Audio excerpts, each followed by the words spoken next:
Heed the Call with Dan Hanzus and Marc Sessler is on Underdog, so why not start playing on Underdog today? It's easy. Just you versus the projections. Simply choose higher or lower, and you could win up to 1,000 times your entry. Download and play on the Underdog app. Sign up with the code HTC, that's us, and receive up to $1,000 in bonus cash for our U.S. audience only. And one more thing before we get going. Heed the Call is now on its own YouTube channel. And we implore you to subscribe to that new channel, youtube.com/@HeedTheCallPod. Please be there. Support the show. We really appreciate it. On with the show. The Heed the Call podcast gets nervous during Mike Zimmer's sideline shots. Man, yes. That's Zimmer. He's got that, the mean dad energy. Just makes you uncomfortable. Like you don't want to go over that buddy's house because you can just feel his eyes. Welcome to Heed the Call with Dan Hanzus and Marc Sessler, the Week 3 flagship program where we recap every game played on Sunday, and we cannot do it alone, Mark. Joining us, of course, the great Conor Orr, our producer, Justin Graver, and Mark. And Mark, this is always a tough league to figure out. I feel a little bit more clueless than usual as we record this show in Week 3. It just seems like it's a hard football league to figure out right now. There was that idiotic film that came out, I'm thinking like the early aughts, called River Wild, which I believe like Meryl Streep is in and others, but like the gist of the movie. Kevin Bacon plays the heavy in that, yeah. Yeah, the gist of the movie is, you get it, they're in a raft going down a river back and forth, and people fall out, and they don't wind up where they thought they would. That's sort of how I treat these Sundays, because the idea that, like, first of all, we make predictions on our on our Thursday show. Those have gone completely south for me. I've completely given up on any sort of foreseeable knowledge or prophecy when it comes to football at this point. So you just sort of sit on that raft with Meryl Streep and see what happens. I don't know if you actually saw the movie, Mark. I didn't see it. I thought I kind of knew what it was about. Conor, how you doing? You've covered the league for a long time now. What is your confidence level in terms of knowing what the hell is going on, 1 to 10? Absolutely 0. And it's the worst because when you have sort of like a high-profile exercise in which you predict every game of the season every week is just people being like, "What a dumbass you are," and then it compounds, and then it compounds again, and then you just become a bigger dumbass the further along you go. So it's great. And famously, Tampa Bay general manager Jason Light came after you last year. Is there part of you that's like, maybe I got to move off this exercise, or does it bring enough notoriety where it's just good for the brand, even if you do tend to come off, not my words, but maybe from the outside as a towering dumbass occasionally? I keep doing it because I'm just going to say this. I can't be like everybody else and there's one program in particular that I'm referring to, but that basically the entire crux of their NFL show is like, who no one's talking about? The Raiders. Like, they might be good this year. And then like they'll just clip the 12 teams that they say are good, and then the other 25 teams that are hot garbage just get forgotten about when they do whole episodes about, secretly, like, this coach is a genius, and like, right. Really, they're just, no, you said every team is good. And don't worry, Justin, the whole idea of the flagship program is that it's like the old Inside the NFL. We talk about every team. So Conor mentioned hot garbage, made me think of your Titans. We're going to get to everything. Sorry, man.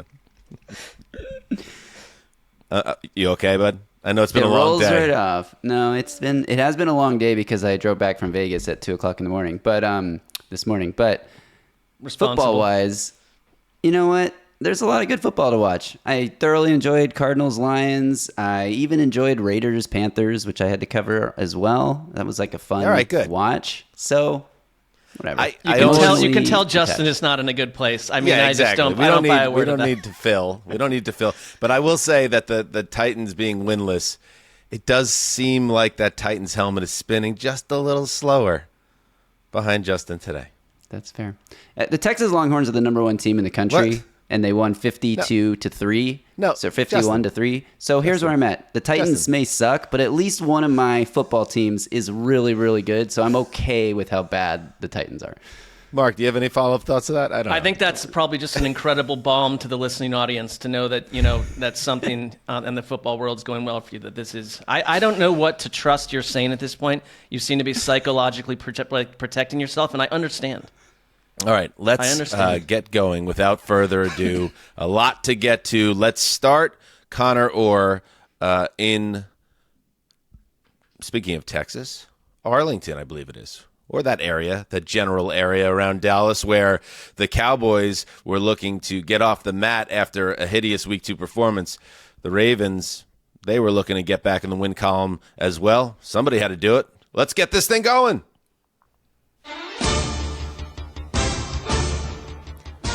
Sensing that Sports Illustrated writer / very tired father Conor Orr had just put the finishing touches on a spicy Mike Zimmer takedown that he cockily started writing around 5:30 p.m. Eastern, the Dallas Cowboys clawed back from a 21-6 halftime deficit to ruin my goddamn afternoon. 3 fourth-quarter touchdowns interspliced with a very cool and very spinny Bones Fossil onside kick had the Ravens in danger of losing yet another game in which they possessed a fourth-quarter lead. Baltimore, in case you didn't know, since 2021 has lost 10 games with a 7-point lead or greater heading into the final stanza. Baltimore looked dominant early in this one, 151 yards and 2 touchdowns from Derrick Henry, but more kicking issues for Justin Tucker, hooked a 46-yarder. John Harbaugh then later decided to punt in an obvious kicking situation. The two conversed after the game on the sideline, and you could see Harbaugh, at least I thought, appearing to say, just be happy we won, just be happy we won. Yes, I think that is the way to look at it, because as you're watching that fourth quarter unfold, this could not have been a more one-sided game. The Cowboys were getting booed in their stadium. It was an absolute train wreck of a performance. Their offense was completely out of sync. Their defense continues to be a major issue. Yes, the Zimmer sideline shots were terrifying. We got a couple of the Jera shots in the suite of him looking stone-faced, and just when you thought it was going to go a certain way and we were going to have a grisly blowout, yeah, the Ravens don't know how to finish. And in their defense, when it did get to the ultimate crunch time in this game, in the final 2 minutes, they could have laid down, but they did convert 2 first downs, including a beautiful Lamar Jackson option where he went 10 yards and they were able to kneel it out. But it's not going to alleviate all the concerns around the Ravens, who have a closing problem. They do, and one of those first downs was a big Henry run, and I think that was what they wanted to do today. And you can kind of look at it as 2 games. The second is grisly and problematic for Baltimore. They were also 13 penalties for 105 yards. That's just not what you're used to from a John Harbaugh team typically, and I think that cost them down the stretch. Some really costly downfield defensive secondary issues. But they did run the ball in that first half in a way that I think kind of confirmed some of the doubts about them. That's like, are they going to be able to be this team with Derrick Henry? And they were. And so I'm willing to, if you're John Harbaugh, say, look, we got out of here. These games get wild. The Ravens do this. I come out with a bigger concern about Mike Zimmer's defense 2 weeks in a row has shown incredible vulnerability. And Conor, I know that feeling where it leads you back around to thinking early on, I can craft this story. I can maybe start to eye other games and create notes and ideas about that. And then suddenly you professionally are thrown into a washer and dryer back to back and left on your lonesome. So I feel for you on that front. I call that getting Sesslered. You got Sesslered on that one, and you had to throw away what would have been a perfectly nice story. But you move on and you move forward. The running game, I think, Conor, was a big thing to talk about in this game, because Derrick Henry was an absolute monster. And, it's one thing in the offseason when the signing goes down to be like, that's a perfect fit. But now to see him actually be Derrick Henry, and I'm not saying he's 2020 Derrick Henry, but he is playing at a very high level. He chewed through that horrific Dallas defensive line with ease and got to the second level multiple times. And that is, by contrast, the Cowboys, who have no running game. And when they were down by 3 scores in this game in the third quarter, I'm like scratching my head. I think it was 28-6 or whatever. And you see them trying to play action fake, and they're running the ball and chewing clock. And it's like, what is going on around here?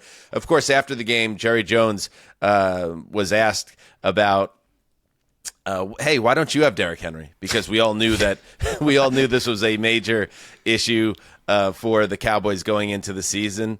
And here's a great Jerry quote I'm going to pull up for you right now. "We couldn't afford Derrick Henry," Jerry Jones said. And then Jones laughed and was asked why not, this via PFT. "I don't know. Why can't you buy I don't know. Why can't you buy a mansion when you live in a different kind of house? We couldn't afford it. We can't make that all fit. That's as simple as that." So I guess it is as simple as that, Connor, but it's they have 2 major issues to me. Defense can't play worth a shit right now, and they can't run the ball, and that's putting way too much stress on Dak and CD, and you're seeing the cracks there. What's weird about the running back thing in particular is that it's perpetually the most affordable position in the NFL. And what the Cowboys' problem is, it's very Saints-esque, right? You kept kicking the can down the road. You've tied your salary cap up in knots. And even because, even if you're not willing to spend, you still have enough money to get a running back. And what you decided to do was get a 30-year-old Ezekiel Elliott to come back for some reason. So that was a choice. That's on ownership. But to your point, just juxtapose that with what Baltimore was able to do. You're up 21-6 at the break, and then you get the ball coming out of halftime, and then you just jam the ball 70 yards straight down Dallas's throat. Derrick Henry runs through basically like a 7-man on the line, 3rd and 1. This is what this is supposed to look like. Baltimore is supposed to be able to get up on you fast and then ride Derrick Henry out through the rest of the game. That's why they got him, and didn't quite work out that way, but it did for a large portion of the game. I thought those penalties were a big issue, and I thought that Dak calmed down and started to recognize Baltimore's defense a little bit as the game went on. It just seemed like you're right. He's in a tough spot because they're not a complete offense.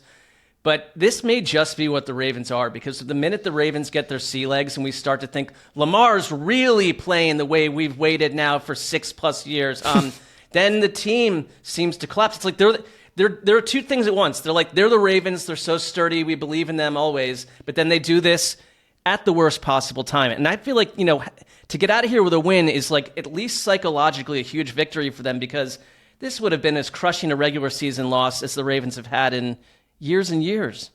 Yeah, I think it already is now a thing, the fourth quarter thing, and it maybe becomes a bit of a mental block, but to at least survive it obviously is a big deal. 2 quick thoughts before we move here. One, somebody, kicked the door in on the rules committee, because I think we found a loophole in the rule book in this game on a play where Dak gets grabbed in the end zone, and as he's trying to get rid of the ball, he just flips it at the last second to an offensive lineman who's an ineligible receiver. So even they throw to Pereira, and they're like, "Hey, this is a safety, right?" And he's like, "Well." And you could tell he was like, I think, yeah, because he's not eligible. So if he's not eligible, then that should default to it being intentional grounding or something. But somehow that counted as just illegal touching and no safety. So that feels like something that they have to figure out. I don't know. Did we get any clarity on that? It was just very messy. And for a game that came down to the very end, imagine if they ended up losing that game by a point.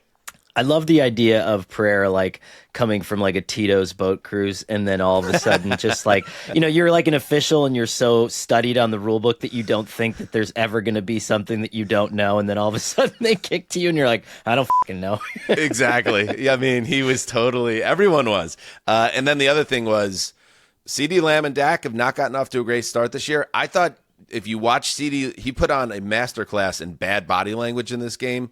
And even he had some drops later, and I really felt like he took himself out of the game mentally, leading to physical mistakes. And I think Brady made a similar point on the telecast, but I had it first, and then Tom Brady made it. That's how this works. Yeah. He copied me, not the other way around. Brady was solid, by the way. I know he's done the Cowboys. He should know the Cowboys better than any part of his own body at this point. fine. But like he did a solid job, I thought. He's fine. Yeah, It is interesting, though. Is he to note- $375 million? No, Great? but I don't he's know. not a disaster. He doesn't stand out as what's happening here.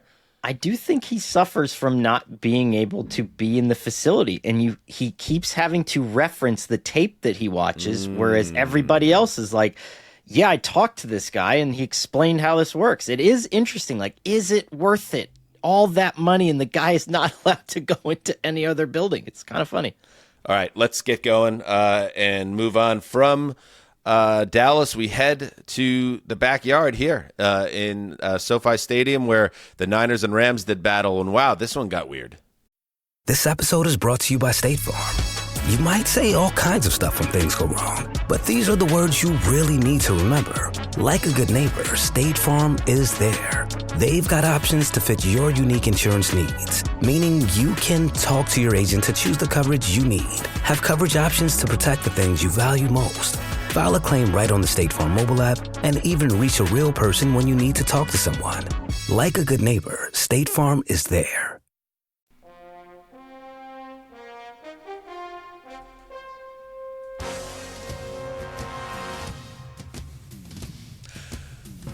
Yes, 50,000 49ers fans invaded Los Angeles on Sunday afternoon expecting a 3.5-hour block party in Inglewood. Man, we used to party in Inglewood, Sessler. Yes, sure, we did. Their favorite team was playing shorthanded, but the rival Rams barely had a team to field. Easy win, right? Wrong. The shorthanded Rams withstood an initial Niners barrage, then wiped out a 10-point fourth-quarter deficit before Josh Carty's 37-yard field goal, 2 seconds to play, lifted the home team to a stunning 27-24 lead. The Rams avoid the dreaded 0-3 start. The Niners have lost 2 straight, haven't looked too hot doing it. And I think, boys, that Sean McVay said it best as he stepped to the lectern after this one. Holy shit. This was the most Shanahan-McVay game I've seen in a million years. And I want to start with one thing that, like, you have Brandon Ayuk in the lineup for an injury-riddled Niners roster. And he's really not been himself, and we get that, and there's probably multiple reasons for that. But it's Juwan Jennings who explodes for 11 catches, 175 yards, and 3 touchdowns. And if you look across the way at the Rams, in the comeback specifically, with the guys they're missing, and Matt Stafford being as plugged in as he is, it's like the names on this box score are riddled with people that probably wouldn't have even thought would play a role in Week 3 at this point. And there's no two better teams in the NFC that draft, develop, and grow talent and get them ready for games early on in an emergency situation. They lost Trent Williams for a chunk of time here, and they put up 400-plus yards of offense with half their stars missing. So, Dan, I don't know if your takeaway is similar to that at all, but I was just impressed with two teams that refused to give up. And the Rams ultimately, I don't know if they saved their season, but they've done this so many times in the last couple of years. It's like they refuse to have their necks cut off and have the thing over in September, October. McVay refuses. Yeah. Yeah, you're right. I mean, there were elements with the Niners missing 3 key players that it's commendable that they were able to roll it up. But I thought they just blew another game, which the 49ers tend to do in the Kyle Shanahan realm. But the Rams, with their backs against the wall, this is a 14-0 game in the first half, and the Rams are facing 4th down near midfield, and they call a fake punt. I mean, we're talking desperation, and they pull it off just barely. They convert, and then they just hang around. They just hang around. And you're right, Juwan Jennings is going off, and he actually is the first 49ers wide receiver since Jerry Rice, literally Jerry Rice, in 1995 with 10-plus catches, 150-plus yards, and 3 touchdown catches in a single game. And then when it was crunch time in the fourth quarter, it was the Rams that were making plays, and it was such a great collective effort, right down to a totally untested kick returner. Justin, can you get his name for me? Having the big run back to set up the game-winning field goal. It was a rookie kicker who makes the kick. And I got this from Jordan because I was texting with Jordan Rodrigo, who covers the Rams, obviously, and is our Thursday preview friend, and friend at all times, actually. She had this. The Rams installed a 12 personnel package in the earliest days of training camp in case they needed it if injury struck or in cold weather. And injuries obviously did strike. They're missing most of their offensive line, Puka Nacua, Cooper Kupp. I mean, it's been a disaster for the Rams. So they used that 12 personnel with a ton of success today. And then in the fourth quarter, they were able, it was Xavier Smith, by the way, on run back. Thank you, Justin. In the fourth quarter, when it was time to finish off this comeback, they swapped back into 11 personnel to disguise some of their red zone looks. As Jordan called it, an absolutely masterful plan. And Connor, like, that is Sean McVay. That's what we're talking about when you talk about how does this happen, and we're going to get to the Packers later. How are the Packers finding success with Malik Willis when he didn't look like a pro? Because some of these guys are just different, and McVay, what a stage for him in this game to beat his rival Shanahan in this way. And exactly, right? And like if you go to the Kyron Williams touchdown, I think that got them within a score. If you look at that play, it's not as much like, you know, yes, there were some moments of power and athleticism, but the run action to the right completely pulls everybody out, and then it leaves your running back one-on-one with someone on the left-hand side. And it's like, could this man call plays for like medical students and score a touchdown on the 49ers? And I think he could. And there's just these moments of brain power that are just, you know, you don't want to overreact and overrate to the genius thing, but there is moments where it's just like he's thinking about and seeing the game on a different level. I do think that if you look at that final march before Xavier had that punt return, there was a really bad drop by Ronnie Bell, and that is an example of a guy needing to step up who makes a big mistake. Then Purdy is stuffed on a run up the gut, and bang, that thing is over, and you're still kicking the ball back to L.A. thinking, come on, like there's no way they're going to go do this with 50 seconds, although it happens every week. But that was an example of the Niners completely breaking down, and it's unusual to see. Like I know you could say Shanahan always chokes, but like, it's not an offense. I'm more referring to how he found a way to cobble together offense. Both teams did, but that doesn't account for what the Rams were able to do. I mean, it's a huge, like the Niners are in a tough spot right now, and like you kind of wonder sometimes with these teams that have been on like 5 or 6 straight postseason odysseys, like is this just one of those years where it's not going to functionally work because they're too battered and they need an extra body or two? Yeah, I think this is against this opponent, though, like it should be all even, and it's just they didn't close out the game. And you have, like I said, Xavier Smith, players like Tutu Atwell, Kyron Williams scoring 2 touchdowns, including a brilliant somersault into the end zone that kind of woke up the building, which, not even joking around, there was probably 50,000 49ers fans. That happens every time to the Rams. Yeah. 3 of us used to work in that complex, and I was kind of smiled, not that I have like a dog in the race here, but smiled thinking about all of those Niners fans spilling out onto the roadway afterwards. Just like, what the hell just happened? And should I be worried about this team? And I think you should be a little bit worried about the Niners, because this is a very troubling loss. And before we move, Brandon Ayuk, we just talked about CeeDee Lamb. Brandon Ayuk's another guy who had obviously a long holdout, missed a lot of the activities in the summer. Also, not doing much for this offense. So you had Juwan Jennings doing the heavy lifting, and as we expected, he was targeted a bunch in this game, 10 times in fact, but only had 5 catches for 48 yards. And remember, this is the same Ayuk that we've talked about. No one makes more with their workload than Brandon Ayuk, and it's not quite there right now. So the Niners have some things they got to get figured out. So after that first win against the Jets on Monday Night Football, they've lost back-to-back road games, and now they get the Patriots at home, which seems like a get right. But man, this game seemed like it was a chance to get right, and they couldn't do it. Let's move.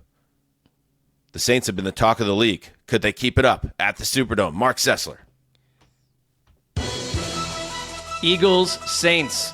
Philly's in-house screenwriter dialed up a conflict centered on man versus self. Tough to write. For most of Sunday, the Eagles offense versus the Eagles offense.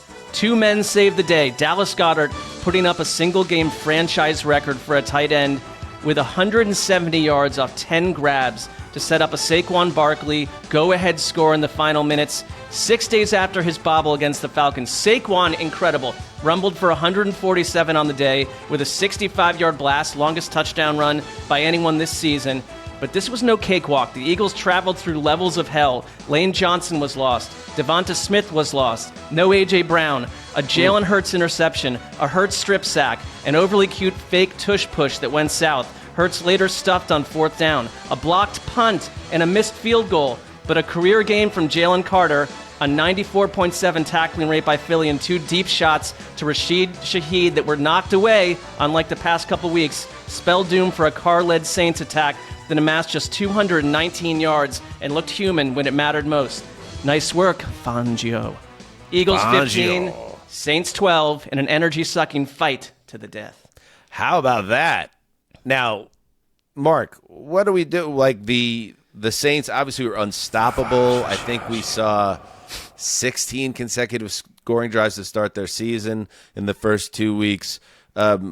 And then I look at the stats here, and you have Alvin Kamara averaging 3.3 yards per carry. I flipped this on at the end when the Saints had a very real chance, down 3, and a very familiar Derek Carr moment where he kind of forces a pass down the middle and late that wasn't there, and he didn't need to do it, and he gets picked off to clinch the game. So, did you get the feeling that this is a Fangio masterpiece and the Saints are going to be all right, or maybe did that balloon pop of the Saints as a great power of attack? I tend to think it's an evening out. I think what I saw from Philly's defense, they were a defense that was missing tackles all over the place. And like I mentioned, they had that 95% tackling rate today. There was the huge stop of Kamara on 4th and 1. Carr was not himself. I think in each of these games, kind of getting up early and then pouring it on with Kamara has helped them be what they were. And those big plays to Shaheed have been money and like a really special part at key moments in games 2 weeks in a row. And today, thanks to really sticky coverage by Philly's secondary, those 2 long, deep shots fell apart. And I don't blame Derek Carr, but I thought that Jalen Carter for Philly played, I think, the best game of his entire career. It's like we've waited for it, and we got it today. He was a one-man wrecking crew. Jordan Davis was huge. C.J. Gardner-Johnson had a near interception at one point. Eric McCoy, the Saints center, was hurt early and taken out of the lineup. And I always feel like when you've got a new center in there out of nowhere against someone like a Jalen Carter or those big bodies in the middle of Philly's defense, that it created some disjointed havoc. They just looked out of it. It's like I expect all these teams to look kind of asleep at the wheel for one of the first 3 games. And this was atypical for them. But the other little thing I'll say before we pass it on is that the Saints have been really successful on early downs. 1st and 2nd down with big plays. And I think today they got put into a bunch of 3rd downs. And if you're Kubiak and that crew, you don't have a lot of rope kind of being tested in those situations. And I think they kind of walked away with a lot to look at and learn going into next week. It's hard to, you mentioned Jalen Carter, and it's one of those things where, Dan, I'm sure you saw it with Quinnen Williams, where it's the big-time interior defensive tackles, and they always seem to have this one game where everything sort of comes together and they sort of figure out the rhythm of the interior of an offensive line. And once that happens, that jump from very good and promising to next-level game wrecker often happens. And he was in the backfield constantly just blowing stuff up. And when you're running that 49er-style defense, it's that interior upfield pressure that just skews everything. You can't run half of your playbook, and that was all about him tonight. Let's hear what were Jalen Hurts in this game? What did you see from Hurts? He's got, I think it's 4 turnover-worthy plays in the red zone. They couldn't get out of their own way. They got a little cute. Like I mentioned, that tush push where they tried to do kind of a trick where it was a spin-around handoff to Barkley. He got stuffed. They had block punts. Hurts is going to, at this point, I just assume throw a bad interception every game. And it was absent some of the running work that he had against the Falcons. But it really was Dallas Goedert. He found Dallas Goedert for 330-plus yard gains. But that was Goedert, yards after the catch. I think he had like 160 yards after the catch. He was marvelous, and he's not really been part of that offense. So him and Barkley saved the day. If one of those guys had been milquetoast, they don't win this game. I mean, if Barkley doesn't have that high-profile drop on Monday night, people are talking about him as an MVP candidate right now. That's how good he has been. Here is Nick Sirianni on his quarterback, Jalen Hurts. Yeah, I got Jalen Hurts is a winner. He's a winner. He wins, right? What you tell me when he hasn't won, he's a winner, right? And man, I'm proud of him. I can't say enough good things about his response. So, not all bad then, Mark. Well, no, I just thought you would.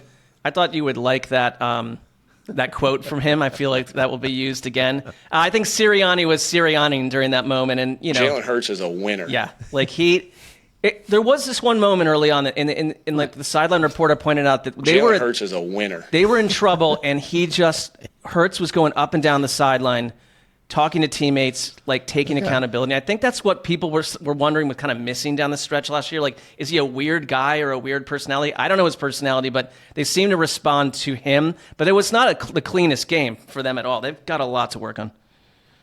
All right, so they got the big performance from Jalen Carter. One weird note, and it pops up in my timeline because of the Jets connection, but Bryce Huff continues to be a major disappointment so far for the Eagles. He only plays 18 snaps in this game. He has 0 pressures, and as crazy as it is to say, he has the same stat line as Hassan Reddick this season.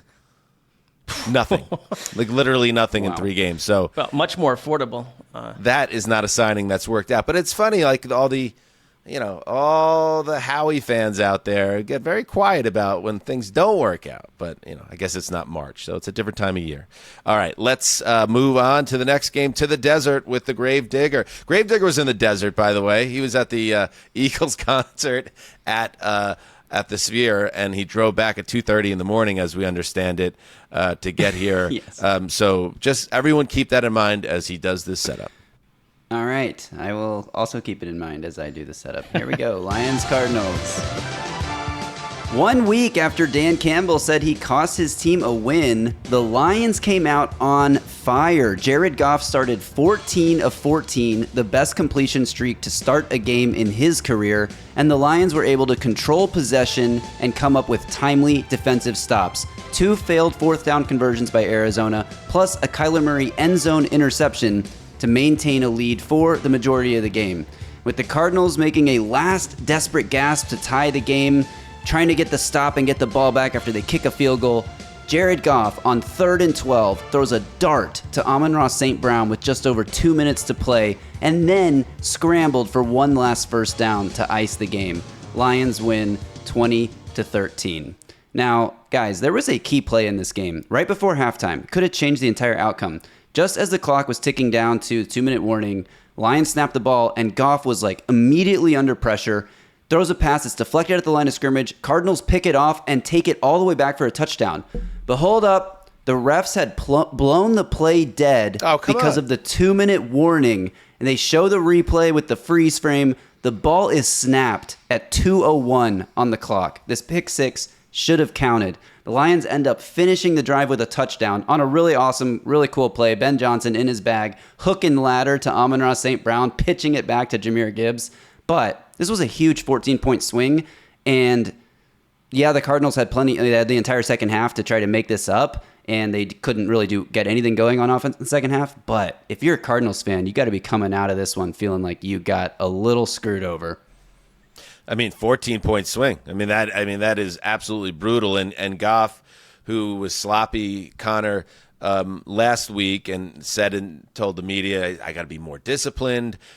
He now is up to 4 interceptions and could have been 5 if that doesn't get overturned. He had 4 interceptions by his 7th game last year. So this is the most he's thrown in his first 3 games. So he's got to be cleaner, but I guess he got away with one today. It's one of those weird things where I wish quarterbacks were allowed to be more honest and they didn't have to succumb to this like martyrdom. And it's just like, Goff could say like, I have the best offensive coordinator in the NFL and quite possibly the best offensive line of the last half decade. And like, I'm just me. So sometimes that's going to be fine and sometimes it's not going to be.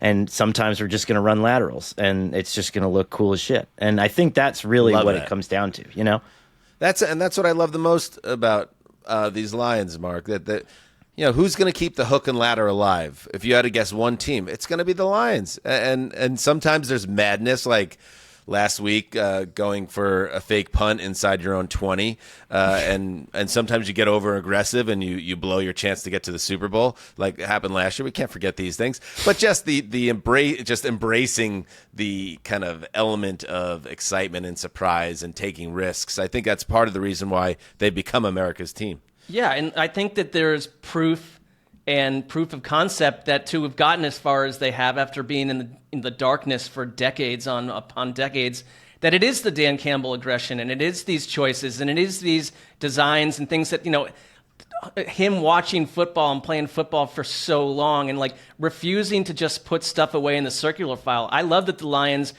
had this sort of approach to football in general, but I watched that play we all did, like the pick six. My problem with like the NFL is that, and I don't have a solution, so I can shut up, but like that play happens, and because it's a human error and the whistle was blown and it's not the way it should have been. Like if this were like a computer error, we've got to get programmers to fix this because we can't have it just be a computer error. But because it's human, we've got to go on and talk about the theatrics that the Lions pulled off after, and that doesn't nullify what they did.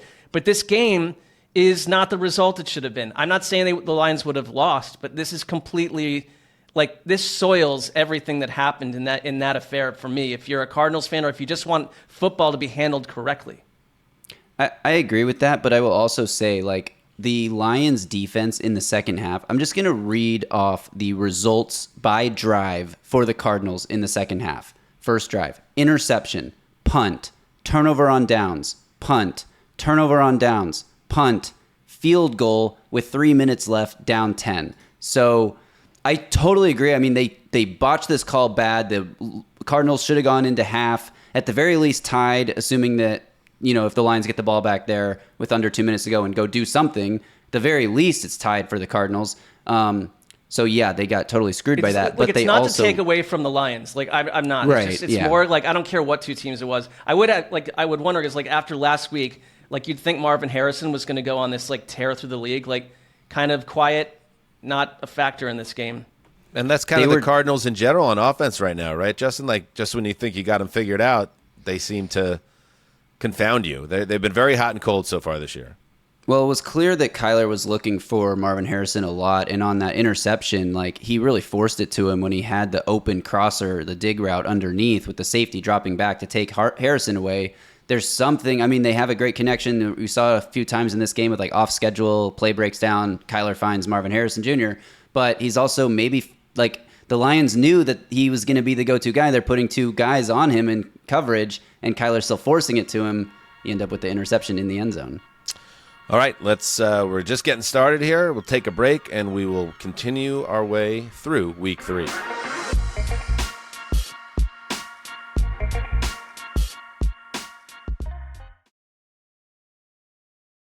Heed the Call with Dan Hanzus and Marc Sessler is on Underdog, so why not start playing on Underdog today? Underdog now has streaks. You can enter for $1, build up a streak, and win as much as $1,000. Plus, you can cash your streak out anytime, so download and play on the Underdog app, sign up with the code HTC, that's us, and receive up to $1,000 in bonus cash for our U.S. audience only.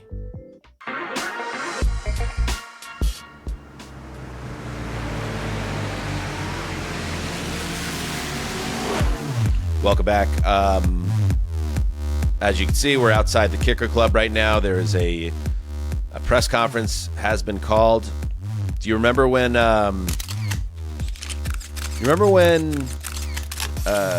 got Bin Laden and Obama just walked down that long red carpet and he's like, "Fucking kill that guy. He gone."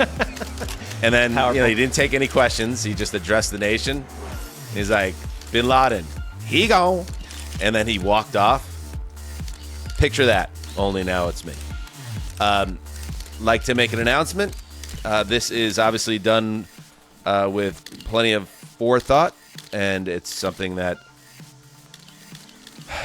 is not easy because, quite frankly, Justin has been, and I mean Justin Tucker has been someone who's been one of one for over a decade in this league and the greatest kicker who's ever lived. You could keep taking photos. However, after yet another miss by Tucker today from 46 yards out, and Brandon Aubrey piping one from 65 today, there is a new grandmaster of the kicker club. It is Brandon Aubrey.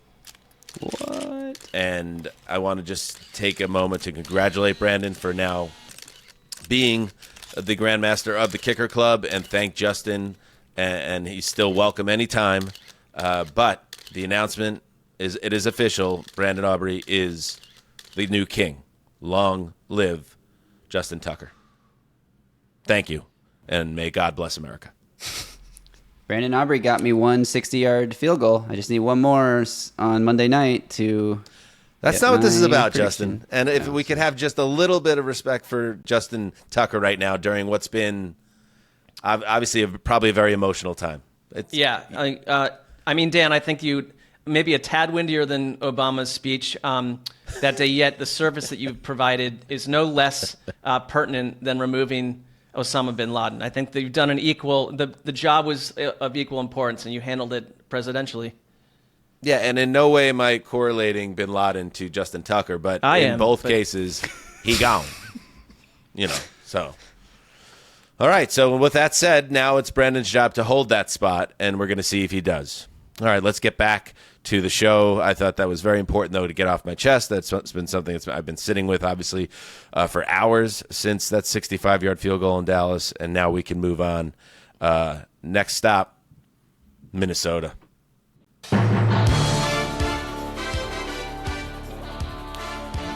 Sam Darnold has a beard. He's a man now. Respect his traditional masculinity. Sunday was supposed to be a measuring stick game for the upstart Vikings. You're gonna need a bigger stick. The Houston Texans had no answers for Mr. Darnold. 4 more touchdown passes. Or Brian Flores' smothering defense as the team of HTC, Dan's version, rolled to a 34-7 win in front of a delirious number of polite but extremely loud Midwesterners. Boys, the Vikings are the biggest story in the league to me. This team is come out of the gates hitting on all cylinders on both sides of the ball. Darnold has been a perfect fit for what Kevin O'Connell does, and now it all makes sense why it seemed there was this calm around O'Connell after Kirk Cousins left, because he knew what Darnold could do in this offense, and Darnold's level of comfort in the way he maneuvers in the pocket, the way he goes through his reads. There's nothing overly flashy about what's going on here. This is not Patrick Mahomes MVP level play from Darnold, although his MVP odds, this is incredible, continue. His MVP odds, Sam Darnold's MVP odds, Sam Darnold MVP odds have risen from 100 to 1 to 35 to 1. Sam Darnold MVP odds. But it's not overly flashy. He has really good arm strength. He has the ability to make plays off platform, but it's more what he's playing so within himself and not forcing things and taking advantage of when defenses open up windows. And a lot of that obviously goes back to O'Connell's scheme and Darnold's comfort playing within it. So it's a perfect fit. But to me, Connor, the thing that really jumps out, even beyond Darnold, which is going to be the headline here because he's the quarterback and he's the big comeback story, is Brian Flores is starting to put together a resume with this Vikings team that's going to get him another head coaching job. Obviously, there's some complications around Brian Flores in different ways, but for what he's doing right now, if the Vikings continue to confuse offenses, including a very good Houston Texans team like they did today, that's another huge story around this team, and it all adds up to 3-0. It was funny because they had, I think it was ESPN, had like this panel of coaches and players or whatever on one of their NFL shows trying to dissect what Brian Flores is doing. And the consensus was like, even we're not 100% sure like how he's doing this. And normally when you see a Patriots guy defect from New England and then bring like the same 9 henchmen over to his team, like Kyle Van Noy and Andrew Van Ginkel and all these like people, you're like, all right, pal, like this is how this is going to go. But this has turned into something truly befuddling that is just knocking out talented offense after talented offense. He's going to get another head coaching job. I'm telling you that right now. It's like the reverse of the trend we see where the defensive-minded head coach can't keep his offensive coordinator because that guy gets snatched up. I'm with you. I think Flores is the huge factor here. And it's great that you're getting this really clean play from Sam Darnold. It's a perfect marriage. But last year, one of the things that was great about Bobby Slowick and the Texans was that they were really banged up for much of the season along their line. But he found a way, Shanahan-esque, to kind of coach through that. It's Jonathan Grenard, of all people, that blew up Houston's line today. And I read this too, and Dan, maybe you can that Houston's offensive line committed 4 straight pre-snap, and this includes Laramie Tunsil, 4 straight pre-snap O-line penalties to end the first half. And it's kind of was written like these guys, this crew of people are going to be like seeing this Minnesota Vikings defense in their sleep tonight. So you've got the offense coached really, really well. You've got the defense coached really, really well. And I'm with you. This is the surprise team of the entire NFL, and it's not fluky. You always get these fluky 4-0 teams. I'm not just announcing that, but it just looks really solid all over the place, and they're really well coached. Yes, there was that Vikings team a few years ago with Cousins that went 13-3 or whatever, and that was a fluky team, and then they got wiped out by the Giants in the playoffs. This team feels like they are built better and have a chance in what feels like a very wide open conference right now. Yeah, that play you're referring to, that sequence, they're down 14-0. It's 3rd and 4. They're in field goal range, the Texans are, and this just typified their afternoon. They have 3 consecutive false starts, and now they're 3rd and 19 and out of field goal range, and then a 4th penalty, which is an illegal procedure on Laramie Tunsil. It was one of those he didn't line up close enough to the line of scrimmage deals. Tunsil got called for 5 penalties in this game, and there's a moment later in the game. So Tunsil, a nightmare game. C.J. Stroud threw his first interception in 267 attempts. He threw another one later. There's a moment later in the game when it was out of hand where you see Stroud just sit down and kind of put his face in his hands, and he's like, what just happened?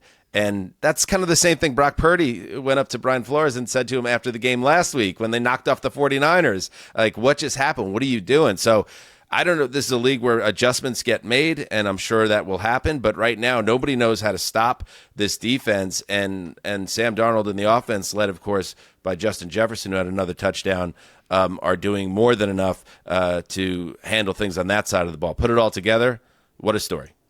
Big blitz game, by the way, by Flores. Big game plan, got after Stroud early and often, and yet another quarterback takes a pounding. All right, let us keep moving. Up next, we head to the former Heinz Field with Conor Orr. Still better than Acrisure, that's all I'm saying. Go ahead, Conor. A game that for 3 quarters had all the energy of a quiet Ohio farmland on the side of Route 80 westbound. 2 pregnant cows leaning against one another, not in the name of violence but stability. Just tonnage amassed, flank, rib, and short line, slapped together like sumo bellies, until Justin Fields burst through the melatonin haze like a quasar, gunning a 55-yard touchdown pass to Calvin Austin III with 7 minutes to go. Fields was the story here, guys, taking a hold of the Steelers QB conversation and banning Russell Wilson to the Barbeau Peak just north of Baffin Bay. Justin Herbert left the game after re-aggravating his high ankle sprain. He came to his post-game press conference in a walking boot, but said he plans on playing against Kansas City next week. Quentin Johnson, the 2023 first-rounder from L.A., scored for the third time in 2 weeks, looking a lot better in that Greg Roman, Jim Harbaugh offense. So there you go. We have another 3-0 team here, and it's the Pittsburgh Steelers, and nobody predicted that. And you're right, Connor. Like, it went from, well, all right, Russell Wilson's got this calf issue, and he's going to be out week 1, but, Justin Fields isn't playing so hot in his absence. So they win again in week 2, but it's like, a little hot and cold from Fields. But now you're 3-0, and it's right. It's not even going to be a question now, Connor, right? Like, I don't know how Tomlin's going to handle that announcement or how he's going to play this, because Russell Wilson is a veteran. He's a pretty decorated guy. So, but at the same time, you cannot take out the quarterback when the team is undefeated. I think Tomlin is very locker room led, and I think he'll always keep in his pocket the right to play Russell Wilson if that's what kind of the veteran guys in his locker room say. But I'll say this. There were 2 moments that I thought that Justin Fields took hold of the QB conversation. The first was they got the ball with 40 seconds left in the half, and they were going to get the ball after the half, but he still let Justin Fields let it rip, and they started deep in their own territory. And this is one of these situations where most of the teams in the NFL right now are hiding their quarterbacks. It's a too high shell league, just ask Mel Kiper. And a lot of these people, like, they don't, you're not itching to push the ball, right? You're trying to be efficient, run the ball, but he let Justin Fields throw the ball downfield. And then he did it again late in the game when he threw that 55-yard touchdown pass. He's throwing into busy coverage, but he's doing it in a way that's like, Tomlin's like, go get it, go take the game over. And I thought that was pretty significant and something that the guys in the locker room probably went with. And you can't come back now to Russell Wilson. I think it's like pretty intriguing that he's only been sacked 6 times in 3 games, because this is obviously a guy that's been punished through his entire career.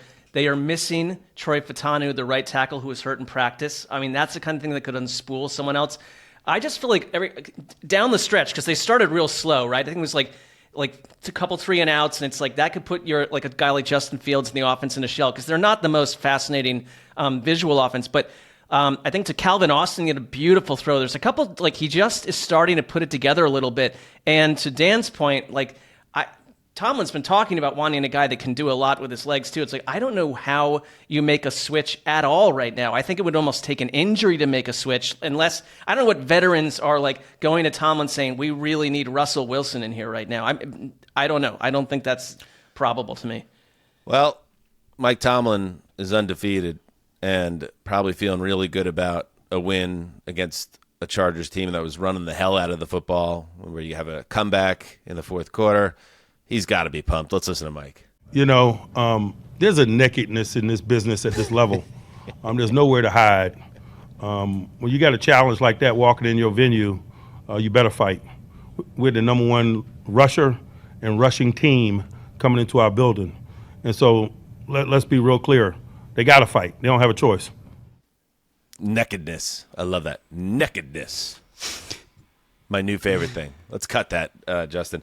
Okay. And there's a nakedness to the Chargers without Justin Herbert. And obviously, we learned right before kickoff he will be playing. But, Connor, I'm definitely nervous if I'm a Chargers fan, because now you messed around here with a high ankle sprain that gets aggravated. He leaves the stadium in a walking boot, and we just don't know what that means. Did it look like he was in rough shape in this game? Was he able to move before he went out?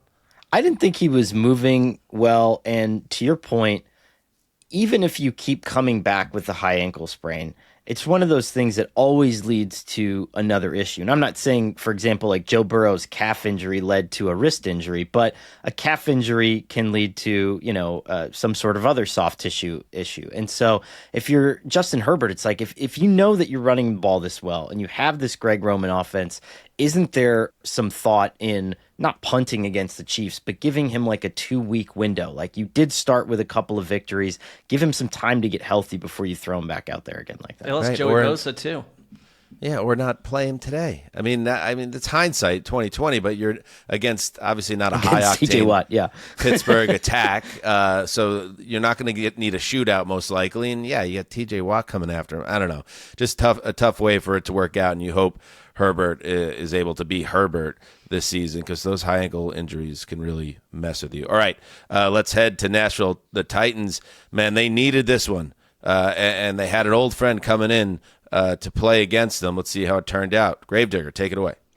3 old friends, really. Okay. For the second straight week, the Packers rode a dominant... You know, Justin has that I drove back from the desert at 2:30 a.m. energy to him. It's amazing, and I like it. Who are the other 2 old friends? I'm sorry. While you're here. Matt LaFleur was offensive coordinator in 2018, and Braden Narvison, the kicker, was UDFA, the Titans' Best friends. camp. Best friends. Okay, so you went too deep. All right, go ahead. Well, he's their kicker. For the second straight week, the Packers rode a dominant defensive performance, a productive run game, and mistake-free quarterback play to cruise to victory without Jordan Love. The defense piled up 8 sacks and a pick six. The offensive line cleared the way for 188 rushing yards on 37 carries, with Malik Willis doing most of that damage, 73 yards leading the way. Oh, no, Justin. And the Titans, now sitting at 0-3, look like one of the league's worst teams. Will Levis leads the NFL in turnovers with 8. With a Week 5 bye approaching, it's time to start wondering how much longer Brian Callahan will ride with Levis before turning to Mason Rudolph. Final score, Packers 30, Titans 14. Fun fact, the Titans have not scored 30 points in just over 1,000 days. Oof. They have not scored 30 points in a game. Malik Willis comes into town and leads the Packers to a 30-point day. Now, Dan, you brought this up on the Friday Patreon show. I believe you said if Will Levis continues to be a towering dumbass, which you also used that phrase at the top of this show. I did. How long before he's benched? It's a new pet A phrase. couple of them. And I said, look, he's got to be really, really bad 2 more weeks in a row to get benched. But after this week, I've seen enough. I have seen enough. Will Levis is not good. Is it a small sample size, 3 games? But like, he made a few good plays in this game, made a few right reads and some good throws, but overall, situational awareness, poor 4th down, tries to like run through 3 defenders instead of throwing it to an open Tony Pollard in the flat. The 2 interceptions, one of them was just sort of a late game. We got to get something going on 3rd and 17, just chucked it way deep. But the pick 6 was like Jair Alexander was like sitting there. It was a hitch route on the outside, and Jair Alexander was just like ready to jump it, and he's got to see that. So here's where I'm at. The Titans need to make a change. I don't think they're going to do it before week 4, and Brian Callahan seemed to indicate that he's not going to make a switch. DeAndre Hopkins in the locker room said, Will Levis is our quarterback. Jeffrey Simmons was giving him grace too. So like the whole team still seems to be rallying around him, at least publicly. Yeah, but the Panthers said that about Bryce Young too. That doesn't mean shit. Right. To me, I think after the Week 5 bye, we will see Mason Rudolph. Can I ask you a question though? Yeah, go ahead, Mark. Well, just okay. Look at new coaching staff in Tennessee inherited a lot of these situations. They inherited Levis, but like they made the move to move on from Willis, which no one at the time had any concern with. And I'm not suggesting that they should have kept him and made a project out of him, but it concerns me more from a coaching angle that Willis, in a very brief amount of time, has been coached up to his strengths on the ground and another really clean game through the air. And the Titans, it's like to me, Levis looks like a disaster, and it makes me wonder if Levis went to the LaFleur Packers, what would we see? And we keep talking about it's Will Levis's fault. When are we going to bench him and put someone else in? Like, I am kind of left wondering this coaching staff's ability to get the most out of their players because their ground game is a disaster too.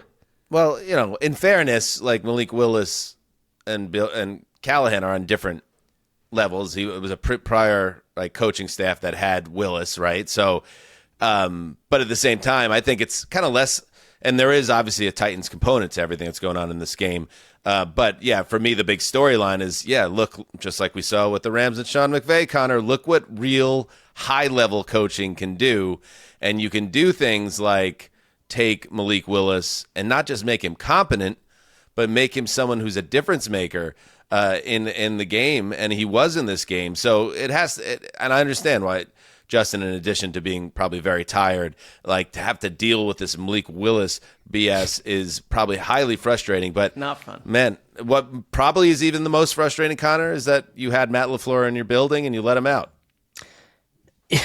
This goes all the way back to, like, we had talked about this when the year that Zach Wilson and Trey Lance went, and when you had the Jets at number 2 and everybody in the world knew who you were taking, and then the 49ers traded up behind you for someone, the panic that probably instilled in the Jets, like, holy shit, the smartest team in the NFL is right behind us. What do they know that we don't know? Now it's the same thing where if a player leaves your team in free agency and goes to any one of these guys, Kevin O'Connell, Mike McDaniel, Matt LaFleur, you're like, Jesus, I hope like just go anywhere else because you're going to make me look ridiculous. These guys are they're a step ahead of the rest of the NFL. It's incredible. But that's my question, because then I'm like wondering, did the Titans just simply a month into this not have one of those guys at coach? And it's too early to judge, but like that's sort of what I'm saying. Like this player that couldn't make it there goes somewhere else and he gets Shanahan and LaFleur or O'Connell, and like, but it's not happening in Tennessee.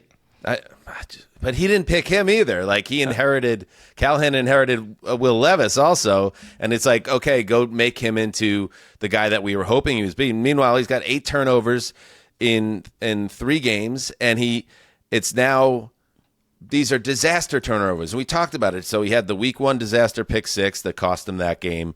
He had the terrible shovel pass fumble against the Jets that swung that game when it was about to be 10-0 or 14-0. And now another pick 6 here. And you can't, Callahan can't look the other way. And I'm just annoyed because I don't need to see Mason Rudolph anymore in my life. I'm so sick of the idea of why I can't stomach the idea of more Mason Rudolph NFL starts. But they're going to get to the point where they're going to have to pull the trigger. And when they lose to Skylar tough. Thompson or Snoop Huntley, whoever starts for the Dolphins next week, when they lose that game next week, the Titans, that's when it's like, okay, we can't do this anymore. We have to change. Because I'm gonna talk about this when we get to the Panthers game, but it is really like the difference when you see finally a competent quarterback come into the offense and it's like, oh, this is what it's supposed to look like. Like I think that's gonna happen when Mason Rudolph comes in. Not that Mason Rudolph is great by any means, but he was competent for the Steelers Somebody that could last year. stabilize things, yes. Exactly. And Levis just is not doing the job there. And just not make the disaster play that literally kills your chances of winning the game. Packers, man, they are now in a great position because I was one of the many people who called them out for it about Malik Willis, and I underestimated the coaching staff and Malik Willis, quite frankly, who's done a great job here in these 2 weeks. They have now given themselves the cushion with these wins where they could be very smart with Jordan Love. Do they want to take another week? I know they have a big showdown coming up, obviously, with the Vikings that they're going to want to have their star quarterback on the field, but they could be smart about it. Let's get a little Matt LaFleur before we move on. You mentioned how we don't get it. Whatever, keep going, keep firing away. They told me this city was going to burn if we came in here and won the game, so I guess it is. Oh, dang. Oh, Gravedigger. Oh, boy. It's a tough one. Packers are a fun team. I like to watch them. So I'll just say that. That's good. All right, let's take a break. And when we get back, we churn on week 3.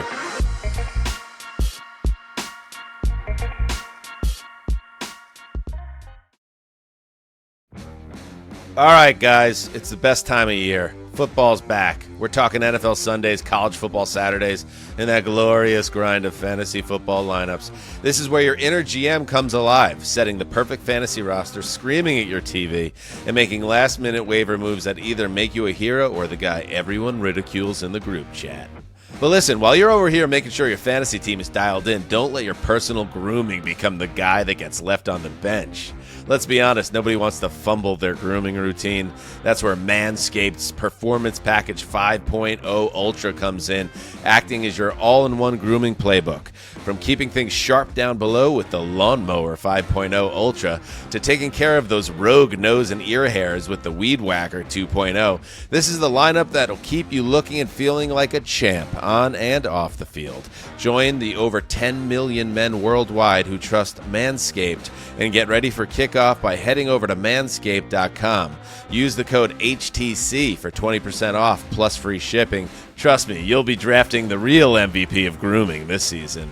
You know, Mark, you don't want to be the guy, that's not good at the trimming and taking care of yourself. You got to keep it clean. You got to do it in a safe manner, and you more than anyone else knows that. It's a personal code. I appreciate that you brought me in for this portion of the ad. I don't know what kind of information you're trying to glean from me, but I believe in the product. I do. I think it's an important part of life, Dan. Oh, absolutely. The Performance Package 5.0 Ultra doesn't stop at Grooming Essentials. It comes with 2 free gifts, the Boxers 2.0 Midnight Bravo and the Shed 2.0 Toiletry Bag, premium gear to ensure you're always ready for action, whether at home or on the road. Get 20% off plus free shipping with the code HTC at manscaped.com. That's 20% off plus free shipping with the code HTC at manscaped.com. Stay on top of your grooming game and be ready for anything the season throws your way. All right, we're back. Let's head to Lucas Oil Stadium. In my dreams, or as I might have imagined it on, say, August 22nd, as opposed to September 22nd, the Week 3 matchup between the Bears and Colts was an epic shootout between Caleb Williams and Anthony Richardson, 2 young guns ready to take over the league right before my very eyes. But that's not what happened on Sunday. Anthony Richardson was capital A awful, and Caleb Williams made just enough plays in the back end of this game to clear a bar that, quite frankly, was sitting on the floor by halftime for these quarterbacks. Luckily for Shane Steichen, Jonathan Taylor and the Colts defense each showed up. They made impact plays, and it allowed Indianapolis to get that first win. They escaped with a 21-16 win over the Chicago Bears. Man, I want to start with the good things about the Colts because Jonathan Taylor does look healthy. He had a gorgeous cut on a touchdown run where I would imagine 98% of the running backs in the league gain maybe 3 yards in the play. He blows it up for a long touchdown run. So as long as his ankles are healthy this year and he's performing and the offensive line is playing at a good level, they're gonna do well. But Anthony Richardson, he's the big story for me around the Colts right now because he's still, I believe, the youngest quarterback in the league, even though he's in year 2, and he's absolutely playing like it. He had so many bad throws, and it's been a problem for him. The intermediate throws have been an issue all year.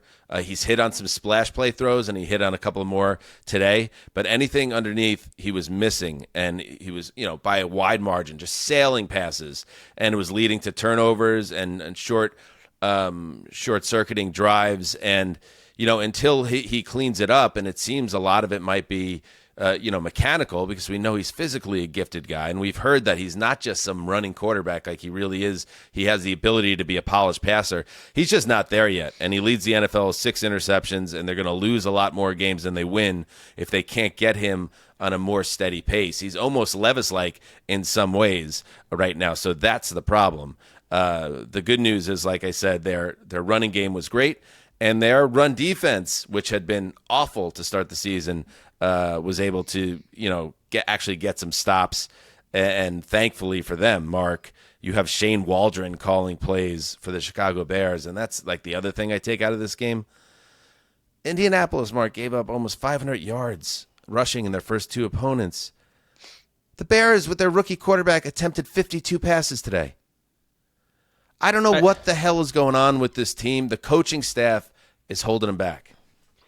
Yeah, I mean, this is the kind of game where after the draft or the schedule came out, there'd be a bunch of people squawking about how we're going to get to see Caleb Williams versus Anthony Richardson in week 3. And it's like this coming out party for the next wave of stars. And that just is basically the story of the NFL to me this year, where it's like these young quarterbacks are really struggling. And I watched Anthony Richardson with that terrible interception into the end zone. And, he spoke after the game and, I worry about like completely shattering the confidence of these guys. They've been the best athlete in their towns, in their schools, in their states since they were like 12 years old.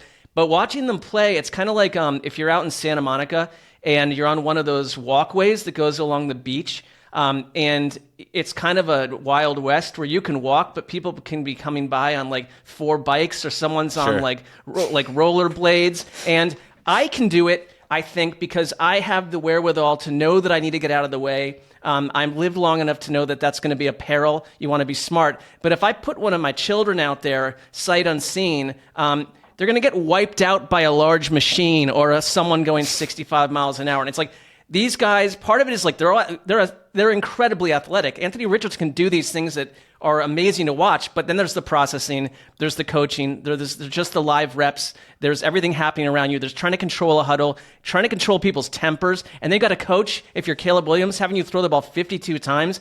You're not actually going at what's been a historically terrible run defense for the Colts in the first 2 weeks. So it's like, I don't even know who to point fingers at, because the young quarterbacks like helped them out some way here. We're seeing coaches do that, and then you got this. Yeah, well, I do. That's kind of what I'm hinting at, especially if we just talked about Matt LaFleur. Like, I don't know if Caleb Williams, all we talked about in the summer, we all get sucked into it because we watch Hard Knocks and we look at the fantasy roster and all these pieces around him, and it made sense that he would do well and hit the ground running. But it just doesn't seem like. I'll give you another example in this game. They finally score a touchdown. Their first 30 possessions this year end with 1 touchdown. They get stuffed on the goal line, where the play calling from Waldron is, I'm taking the ball out of the hands of my number 1 overall pick, and they call a halfback option to DeAndre Swift that loses 12 yards at the goal line. When they finally do score a touchdown and they have a chance, it's an obvious go for 2 situation that would have pulled them within a field goal late in this game. It didn't occur to the coaching staff apparently in time. They have to burn a timeout. After scoring the touchdown, it was a Caleb Williams and I wonder if this had something to do with it. It was a Caleb Williams to Rome Odunze touchdown. It was Caleb Williams' first touchdown pass. It was Rome Odunze, the other first-round picks, first touchdown reception. Who gets to keep the ball? I don't know. I have no idea. They have to figure that out. And all the hullabaloo, all of a sudden you're like, okay, why aren't they lining up for 2? They call a timeout. Then they don't get the 2-point conversion. It's just like sloppy. And if Bears fans want to get pissed at me, they'll be like, well, then why don't you point out that they can't run the ball? They can't run the ball either. DeAndre Swift, by the way, is averaging 1.5 yards per carry this season so far. They signed him to a 3-year, $24 million deal. So the offense is just really messed up right now. But in this game, it just doesn't feel like they had, Connor, a smart game plan to help the rookie quarterback be successful. And that was different from the Shane Steichen side with Anthony Richardson, where it's a little bit like Richardson's just going through it right now. But I trust the setup there, that if he matures and progresses, they're going to be okay. I don't know if I could say the same thing about the Bears right now. I'm worried about Caleb Williams. Yeah, you watch the Colts side, and what I try to do right with rookie quarterbacks is you freeze frame it, and you just look for open receivers, right? And in Indianapolis, when Shane Steichen's team has the ball, there's 2 guys on every down where you're like, okay, I could go there fairly safely. But what I love about the Colts is, like, with Anthony Richardson, it's like that. What's the golf course where you try to hit it onto the island and everyone sits at the island hole and they scream? Do you know what I'm talking about? Yeah, I know what you're talking about. But I don't know the name of the course. Every play is just like that, where he backs up to pass and everyone's like, oh, and then you have no idea what's going to happen. And like, how awesome is that? Probably not as a fan, but just as someone who doesn't care about the Colts like outcome, every play is just like so incredible, because there's open wide receivers, there's talented people with room to run, and you just have no idea what's going to happen with the ball. It's the TPC at Sawgrass, by the way. Okay. I thought it was the Waste Management Open because that's when all the drunk people yell, but that's just a different thing. I love that one. Yeah. By the way, the Colts, before we move on, the Colts won today with a 39.0 passer rating. That is the lowest of any Colts team in a win since 1989. This is from Football Perspective on Twitter. Here, just to give you, what does that mean? What does 39.0 mean? If you go 0 for 20 with 0 interceptions in a game, you have a passer rating of 39.6. So That's where they're at. We move on. Up next, we head to Cleveland. Marc Sessler, what's going on in Cleveland? Browns Giants, a star is born. You know, here in Hollywood, I don't talk to my neighbors. Everyone's hidden away.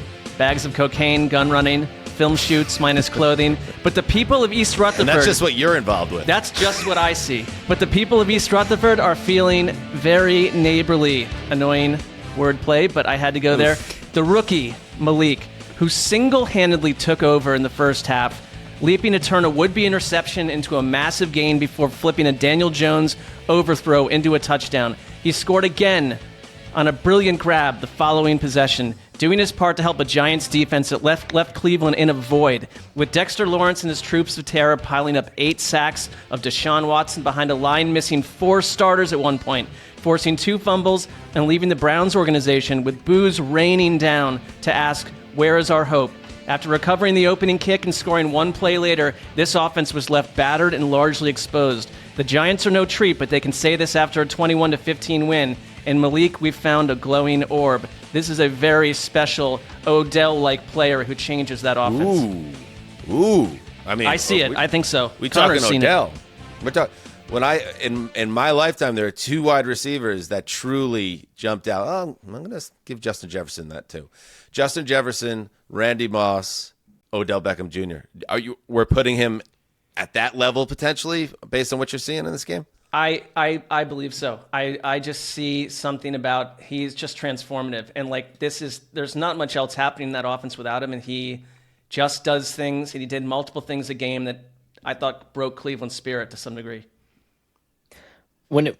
During the draft, I don't know, the Giants had the off-season Hard Knocks thing, and if you'd covered the team like I did, and you saw a player like Rome Odunze, you would just be like, oh, the Giants are going to draft him, because that's the kind of guy they always pick. And when, that person who's like stately and could run for office afterwards, they have like a ton of those guys that have come and gone from that franchise. But the reason that you pick Malik Neighbors is because he's that total and complete alpha. And there are very few like receiver alphas in the NFL, like guys who will take the ball away from other people, guys that you can just throw the ball up and 90% of the time that they'll just come down with it regardless of kind of how bad you throw it. He's one of those guys. And I think that's what we really saw today.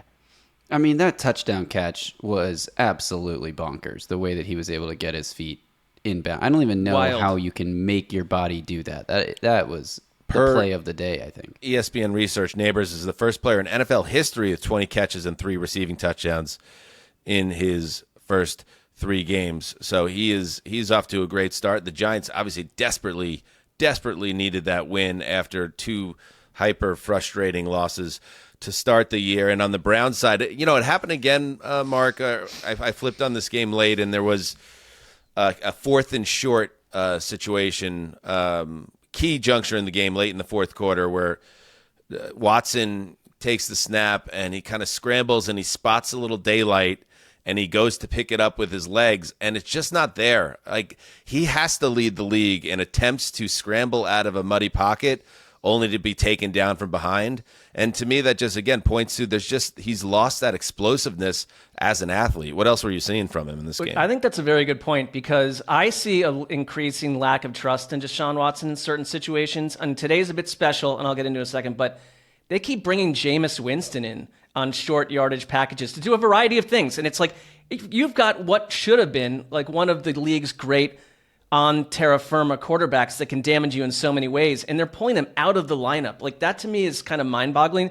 Today, I will say this, like, even before all these injuries hit, he looked a little lost to me. He made a couple plays, but at one point, Jed Wills was hurt. Wyatt Teller, who's got a knee injury, I don't know what's going on there. He was ruled out. James Hudson was gone. Jack Conklin never played in this game. Joel Bitonio had to move to left tackle. You've got no running back. They had 7 rushes for 7 yards at halftime. So you could argue, if you really wanted to, that there is a tremendous lack of support in front of Deshaun Watson, around him. Amari Cooper had a great start to the game, and then looked like he got hurt at the end. So this is not a complete offense right now on any level, but Deshaun Watson adds to it. He just seems to me to be a different human being than he was when he played for Houston. I just think he is not special, and he is not able to save them. Like, a good quarterback can come and do a bunch of wild stuff. This is not what Deshaun Watson can do. His wild stuff are mistakes and gaffes and errors, and the place is going. That stadium was absolutely bonkers in all the wrong ways. They are losing their minds.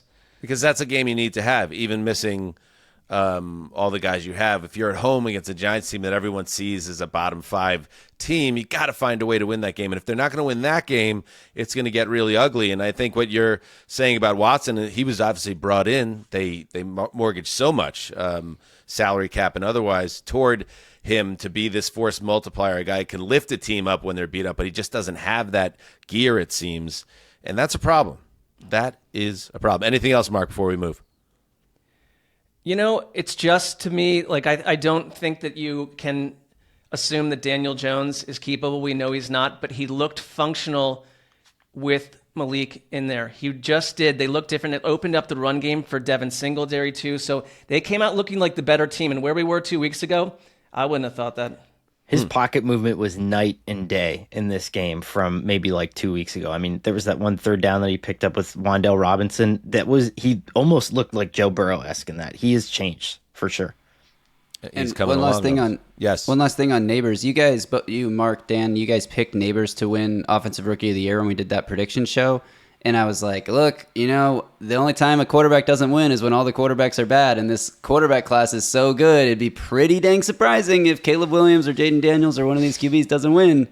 We're only 3 weeks into the year, but I haven't looked at the books, but I would bet Neighbors has jumped to the top of the board. I know Jaden Daniels was at the top before this week, so maybe since Washington hasn't played yet, he might still be at the top, but Neighbors is gaining a lot. He's got those highlight plays that get voters stirred. And he just looks like a special type of player. Yep. I can't wait to watch a tape. Cessdog, you know what we win if Neighbors wins? I'd like to know. Yeah, not a goddamn thing. Oh. Well, that Let's seems move to on. match up with how most of these things work. To Tampa. The Bo Nix ascent is upon us. The 24-year-old rookie quarterback for the Denver Broncos is developing on his own time, which we don't give enough credit for these days. Maybe we're all not great in Little League when Dad wants to show us off in front of his friends from the country club, or in high school when your head coach / failed insurance salesman questions your attendance and off-season weight training, or when Karen left me when the money got tight and the hot Peloton body neighbors purchased a new Roomy Infinity for their golden doodle that stood center stage in that great Christmas card. Anyway, Nix was 25 of 36 for 216 yards and rushed for another 47 yards and a touchdown.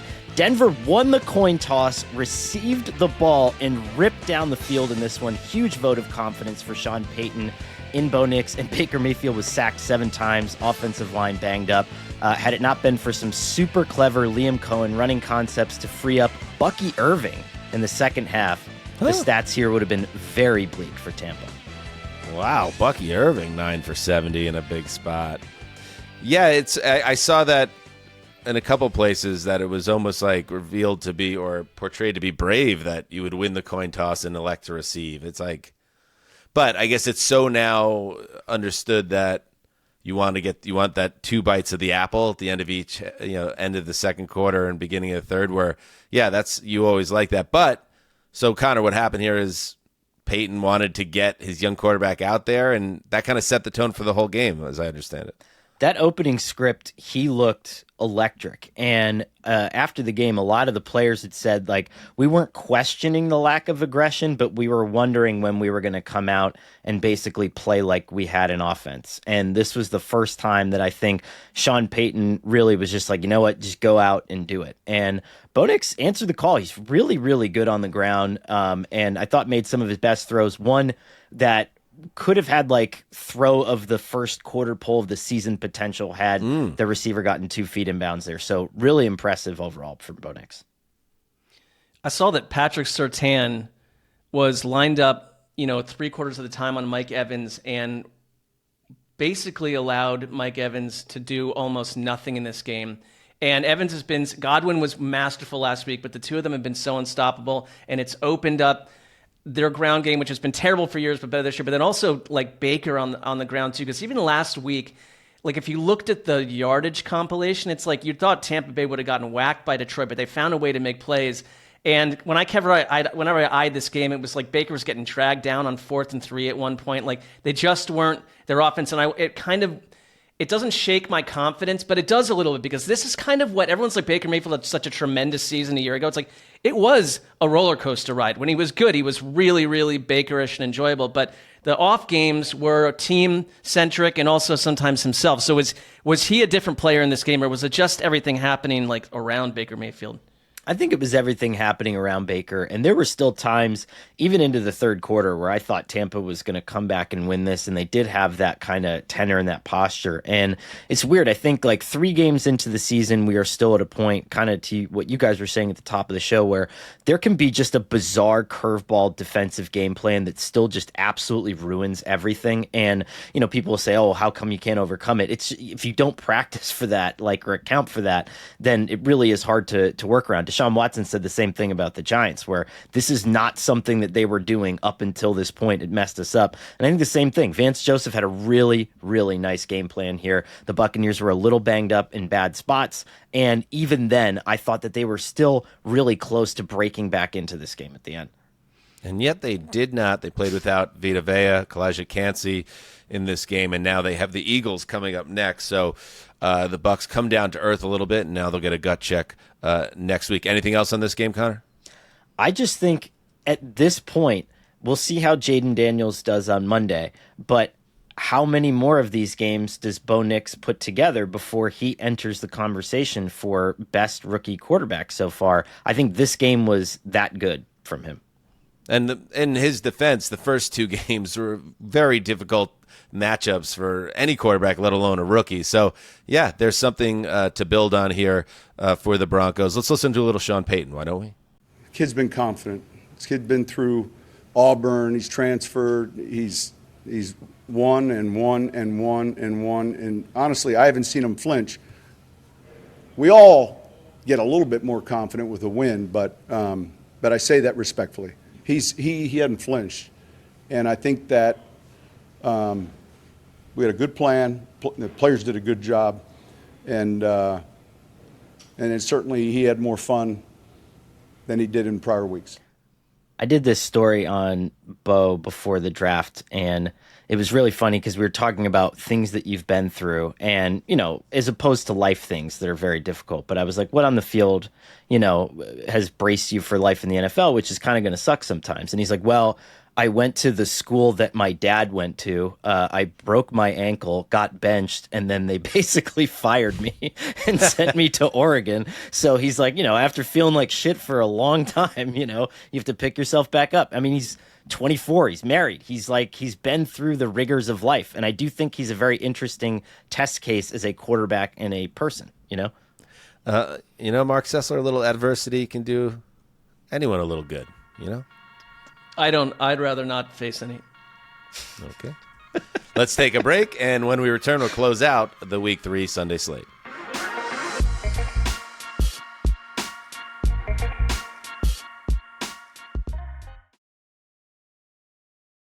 Heed the Call with Dan Hanzus and Marc Sessler is on Underdog, so why not start playing on Underdog today? There are NFL and college football discounts dropping every week, so don't miss out. Download and play on the Underdog app, sign up with the code HTC, that's us, and receive up to $1,000 in bonus cash for our U.S. audience only.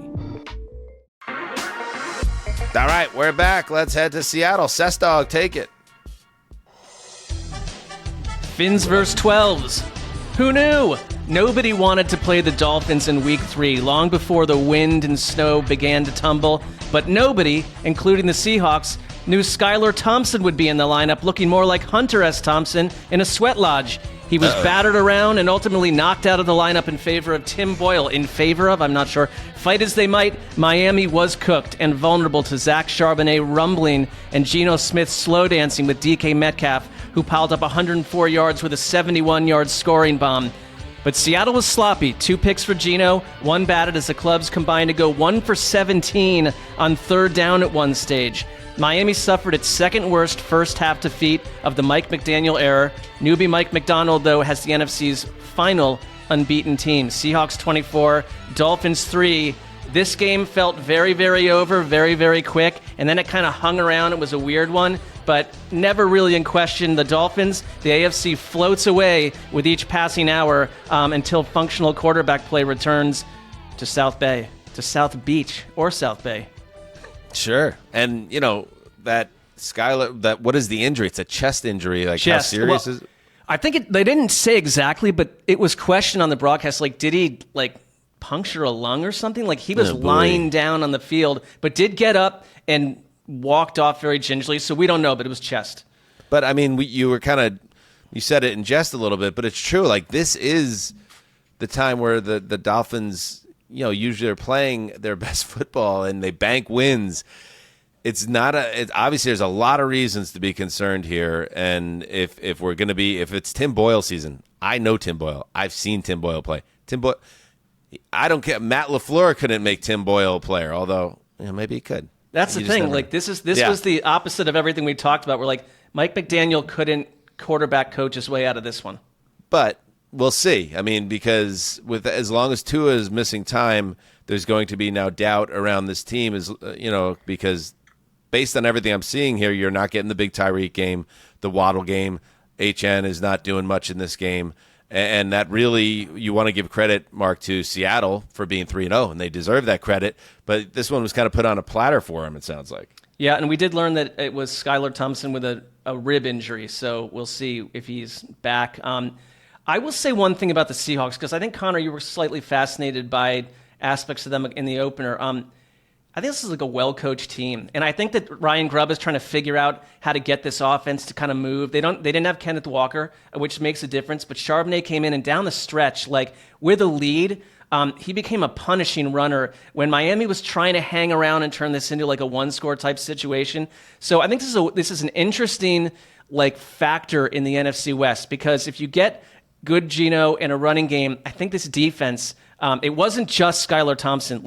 They found a way to keep everyone on Miami as a non-factor. Tyreek Hill had one catch right before half. He was shut out otherwise. And it's still Tyreek Hill. It's still a pro quarterback. I know it's a second or third guy, but it's still Tyreek Hill. It's still Devon Achane was in there. And it's they vanished for such a long period of time. We're in the middle of a defensive switch in the NFL, which, it was funny, when Mel Kiper said that thing about the two high safeties. This is really year 3 of that in the Vic Fangio defense. And what's going to happen a year from now is everybody's going to be running a Mike McDaniel or Mike McDonald defense if they can figure out how to do it. We've already seen 3 or 4 Ravens coordinators get other jobs. Miami has one, Tennessee. And I think there's going to be a proliferation of that, and it's going to be really interesting. We're kind of going to shift in that direction. And bully to the Seahawks, they are 3-0, but now it gets a little tighter. They have at the Lions on Monday Night Football coming up next. They also have Brock Purdy, Matt Stafford, and Josh Allen on the schedule ahead. So we're going to get a real clear idea of what kind of NFC contender Seattle is if they are one at all. But 3-0 is 3-0. Anything else, Mark? No, I would suggest that you don't make this number 1 on your film watching power rankings, but I think you will like some Seahawks elements. I hope you do. I pray you do, Dan.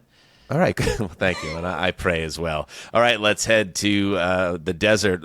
Ironically, now it's Justin going back to Las Vegas to talk about Panthers, Raiders. The only person having a longer day, I think, now than Justin is Antonio Pierce. Let's get to it. Yeah. Ooh, jaunty. It's incredible what competent quarterback play can do to make an offense look functional. And Andy Dalton was not just competent, he was dealing in this game, tossing 3 touchdown passes before halftime as the Panthers went to Vegas and easily took care of business against what looked like, frankly, an overmatched Raiders team. Carolina dominated the line of scrimmage on both sides of the ball, major shocker. Taylor Moton essentially shut down Max Crosby. And this game was pretty much never in doubt. It felt like it was truly over, though. Midway through the third quarter, Antonio Pierce elects to go for it on 4th and 2 at his own 37-yard line, further highlighting how crazy and ridiculous it was back in Week 1 when they didn't go for it on 4th down. Failed to pick up this first down, and Carolina now cruises to victory from there, has a chance to turn their season around if they can get this level of play from the quarterback position. Final score, Panthers 36, Raiders 22. Now, I'm not saying the Panthers are going to be a playoff contending team. I think they're going to be a friskier team that gives the good teams a tough fight week in and week out. They played inspired football today, and I think the QB change is something that can invigorate an entire roster. Like, your defense plays harder because they know that they're going to get some support from the offensive side versus thinking like, what's the point of getting a stop? We're just going to punt it in 3 plays anyway. Andy Dalton today, first quarterback this season to throw for 300 yards and 3 touchdowns in the same game. Wow. I mean, we're talking the NFC South here. An 0-2 start does not doom anybody when you play in the NFC South. And this is, I thought that Bryce Young was having a bad week last week. This Sunday is even worse because when Andy Dalton goes right down the field, Gravedigger, and scores, it's like, yeah, that whole team perks up and is like, oh, wait, so we actually have a chance. Because it's easy to forget now, but they did put some money into this team and built out some areas of the roster that were particular trouble areas in their loss 2023. But it felt like with Young playing the way he was, they just didn't have any hope. And Dalton, which I kind of like, Mark, because I feel like we've been following Andy Dalton forever, the glowing ginger man, him bringing hope is a good thing.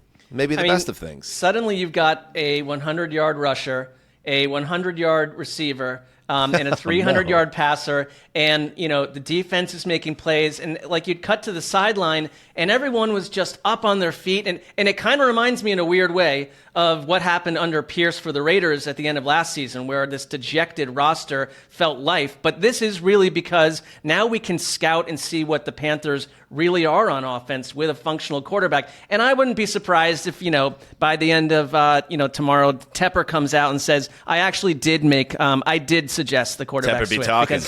Because it was smart, and I want to let you know, that's Tepper how I be operate. taking credit, Yeah. you're saying. Yes, yeah. Yeah, and Connor, you saw the report, I'm sure, that service throughout the weekend that teams were making phone calls to the Panthers about Bryce Young. I don't know who's leaking that story and whose best interests are, behind that. But at the same time, it's like we're not seeing Bryce Young anytime soon with the Carolina Panthers unless Dalton gets hurt now. I love this idea that maybe Andy Dalton was like Andy Dalton in his era, but then he got frozen in time, forgotten about, and now he's thawed out in this era of less good quarterbacks, and he's this apex predator human I love that that. we just you know what I mean? Like that. Well, kind of like Flacco last year a little bit, yes. right? Yeah. Yep. Yeah, It's amazing. I mean, why not? I mean, it's starting to feel like a weird year if Dalton becomes the new Flacco, and all of a sudden, let's not get ahead of ourselves. But if the Panthers are 7-5, I wouldn't be absolutely stunned, to put it that way. And on the Raiders side, it's like, Christ. Let's listen to Antonio Pierce after this game. I don't think it was a team. I think there was definitely some individuals that made business decisions, and we'll make business decisions going forward as well. He's talking about business decisions. A big interim coach energy flopping around there. I'm sorry. Yeah. Gardner Minshew threw a really bad interception with about 5 minutes left in this game. I don't know if he was not on the same page as Devontae Adams or if it was just a missed throw, but it was right into the stomach of the cornerback as Devontae was looking the other way. And he did not come back into the game after that. They put Aiden O'Connell in. And I don't know if this was a benching where it's you haven't played well enough today, so let's throw, or if it's we're down 34-14 or whatever, this 36-14, I think. So we're just going to go put the rook or the second-year quarterback in and see if I'm sure they he can get asked some him about reps. it, right? I'm sure they asked Pierce that it. And O'Connell led a touchdown drive. Didn't look terrible. The game was way over at that point, but I do think there were some business decisions. Like I said, Max Crosby was shut out. He made a couple plays in the first quarter where he was in the backfield doing the usual Crosby havoc, but from then on, it was where's Max Crosby? Well, where is this underrated defense that just stopped Baltimore? What happened to the Raiders? Are you insinuating that Max Crosby was making business decisions? I'll let him know that you said that. Yes. I don't think so, because he made a play in the first quarter where I was like, oh, this is Defensive Player of the Year level Max Crosby. And then They like ran screens right at him. They chipped him a lot. They ran at him on the ground and just did a lot of things to keep him from having a big impact on the game. They did show Devontae Adams like when was the first half ending, and he's just sitting there on the bench looking like it's 1,000-yard stare into deep space. And like I wouldn't be surprised he's doing that at other times too. I'm not saying he's one of the business decision guys, but like, why is he on this team? And I mean, we've asked that 100 times, but it's like at some point, like this just doesn't make a lot of sense for future. I mean, he team was awesome building. last Sunday. I know he's awesome, but it's kind of if they're going to lose games like they get floored today. Like, it's surprising as it was that the Panthers pulled this off. Like after what they did to Baltimore, like Las Vegas, this is a Dude, the ridiculous. Panthers might be going to the Super Bowl, dude. Well, that would be actually so. Like, before we would write off the Raiders, maybe they just ran into a juggernaut tonight because Andy Dalton's in the house. Oh, give me a good one. Give me a real good one. Sending us into Sunday Night Football. Go. Keep pounding. Beautiful. To Sunday Night Football. Ah, yes, there was one game left on the Sunday schedule. It was in Atlanta at Mercedes-Benz Stadium, and it was the defending champion Kansas City Chiefs. Once again, back against the wall in the final seconds. But my goodness, the Kansas City Chiefs are inevitable. With the Falcons knocking on the door with a chance to go ahead, they get a stuff of Bijan Robinson, and it's Nick Bolton shooting the gap. -3 on a 4th-and-1 carry, and it was the difference in a 22-17 win for Kansas City, which improves to 3-0 on the season. You know, Mark, even if none of those 3 wins I would label as dominating or aesthetically beautiful or even overly impressive, they have reached this stage. I'm watching the game with my son, Harrison, and he's thinking the Falcons have a chance to win, and I'm like, just wait. The Chiefs are inevitable. They'll find a way to get it done. They always do. And it is like the Nick Boltons and the Drew Tranquils. And if they were like a middle-of-the-road team, like casuals wouldn't really even know who those guys were, except don't all these games feel like the Super Bowl just over and over, where it's like tight, it's uncomfortable, like they've got a bunch of guys banged up, there's light for the other team, and then to your point, like it's inevitable that Nick Bolton blasts through and stuffs Bijan Robinson. You know, Drew Tranquil was making life so difficult for Kirk Cousins, and you've got 2 Falcons drives that die deep in Chiefs territory, and it's another game where, I'm sorry, but it's like, I know there were, in theory, like some makeup calls, but the DPI, that was a clear DPI on Pitts. And it's like, if you're the Falcons, like, you got to just look back. Like, there was a Super Bowl where people were doing that. So it's like, you're looking back and just being like, how do you stop this team? And if I'm at this point, Andy Reid, it's like, take your Shanahan tree and stick it up your butt. No matter what happens to us, we find a way out of the darkness, and the Chiefs win ugly. They know how to win pretty. They know how to win ugly. And we have you're watching the Falcons. You have no idea if the Falcons can pull this off. There's like no question that the Chiefs can pull it off. Connor, the play that Mark is referring to, it's a 3rd and 5 at the Kansas City 6-yard line. There's 4:12 to play in the 4th quarter. Kirk Cousins lining up at a shotgun, targets Kyle Pitts. He is mugged pretty good by Cook. But the flags don't come out. They still have one more chance after that on a 4th and 5, but that gets blown up as well. That pass wasn't really competitive. But, yes, very clearly, and Chris Collinsworth backed it up on the telecast from his vantage point, that was pass interference, and yet it was not called. And the people that are sick of the Chiefs, quote-unquote, getting calls have another one to add to the ledger.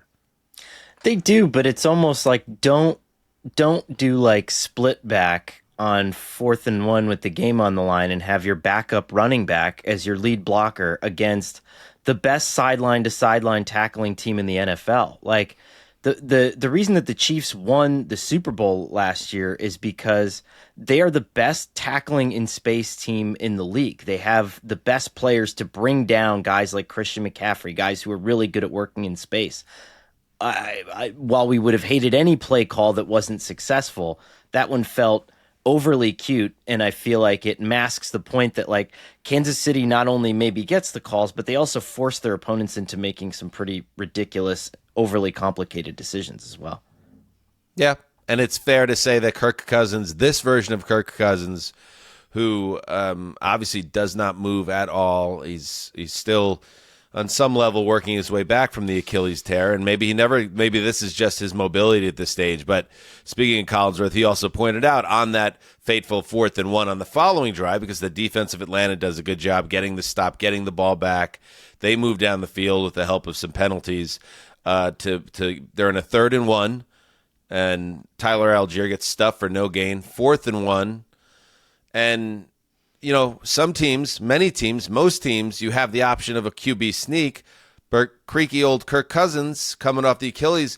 Whenever you're in the situation, Justin, where you can't call plays because of the quarterback's physical limitations, it's not great, and it helps the defense that much. And a Kansas City defense that always seems to rise to the moment doesn't need any more advantages. I mean, in that situation, it's almost like the QB sneak is automatic. They were 4th and inches. Yeah, Algier was technically stopped for no gain, but he got it right to the line. And if you can't go to like the most automatic short yardage play, I know they don't have the Eagles tush push or whatever magic, but I feel like that is a very convertible QB sneak play. Like, is there a conversation about bringing in Penix the way the Browns randomly bring in Jameis Winston? And like, yes. Yeah, you're telegraphing to the other team that this is probably a QB sneak, but you can still not. You can still just fake them out and hand it off. Like, I don't know. Also, another note on the Chiefs' defensive penalty thing. Like, yes, that first one was an obvious pass interference that they missed, but then they flagged Kansas City 3 times on this drive. Illegal hands to the face, pass interference, horse collar tackle. It's like the refs maybe missed one, but that type of totally logic normal. drives me nuts. Like that doesn't. First of all, at least the horse collar, that was a good call, I thought, but it doesn't like make up for the fact that you got to throw. And look, the Chiefs just got a DPI that you should have thrown the flag, and they threw the flag, and that allowed them to get past Cincinnati. That should be 1st and goal from the 1 yard line, so you could throw a bunch of laundry on the ensuing drive. But the Falcons, like I said, their defense had to get off the field to even get that opportunity that very well could have been if the Chiefs' offense was at all functional. And Travis Kelce of 2024 didn't operate like a sloth in terms of his speed and movement on the field. I don't like they don't even get the ball back. And again, with the Chiefs, Mark, it's the offense. It just seems to lack that extra gear.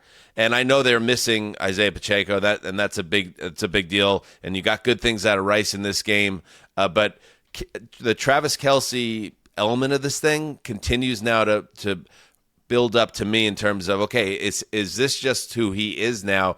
And if that's who he is, we're already missing Hollywood Brown. Xavier Worthy has now been very quiet for 2 games.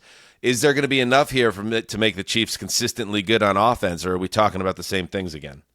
I think we could be talking about the same things if you're going to keep missing people like this, but it's also the team that decides to plug in Carson Steele, who I like Carson Steele, like in theory, for like who we've seen so far. We know you like Carson Steele, Mark. You don't have to, we get it.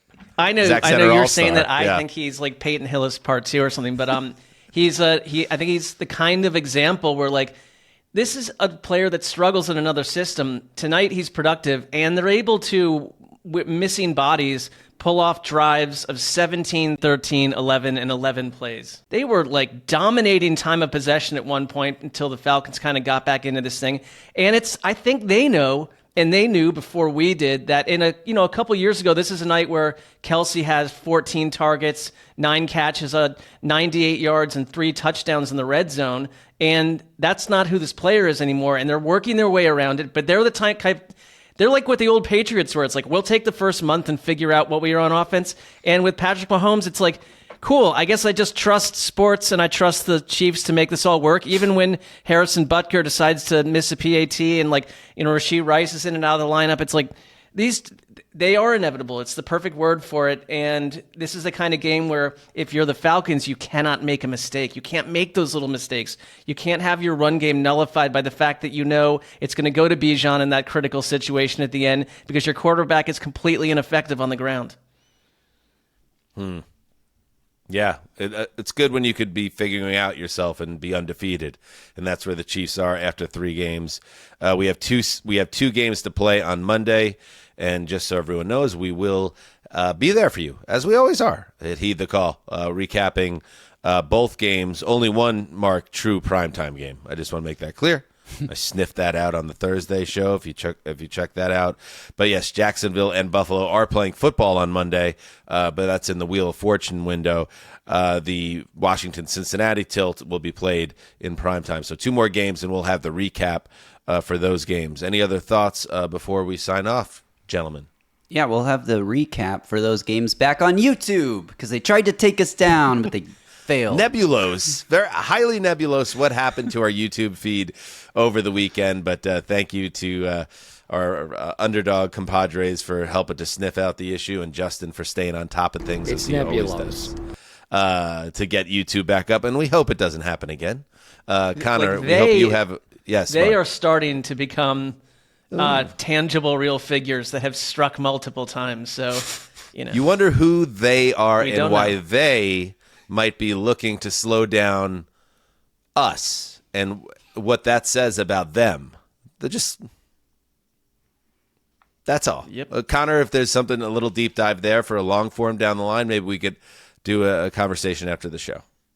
I'm just still trying to get over how bad I feel for Arthur Blank losing on Arthur Blank night. And my favorite. I mean, he got into the Ring of Honor finally. It's incredible. It's an amazing. How do you?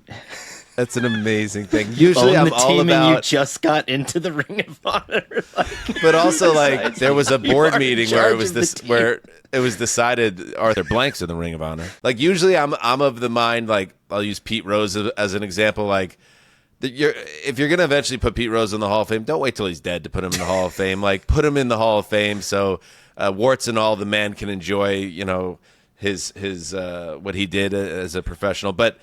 Arthur Blank, it's like, do you need to do this now? Like, can't you be celebrated, 10, 20 years down the line? You're the owner. Like, you're throwing yourself your own Ring of Honor party. There's something very Falcons about the whole thing, and maybe that's why I had 170% confidence that the Chiefs were going to get out of that building with a win. No doubt. I think everyone I think the Haslam should put themselves in the Ring of Honor at this point. Just let's really dial this up and get as obscene as possible with the notion. Good idea. Okay, thank you to everybody for checking us out, and we'll see you next week. A whole new row of shows. That's what we do. And remember what you must do. Heed the call.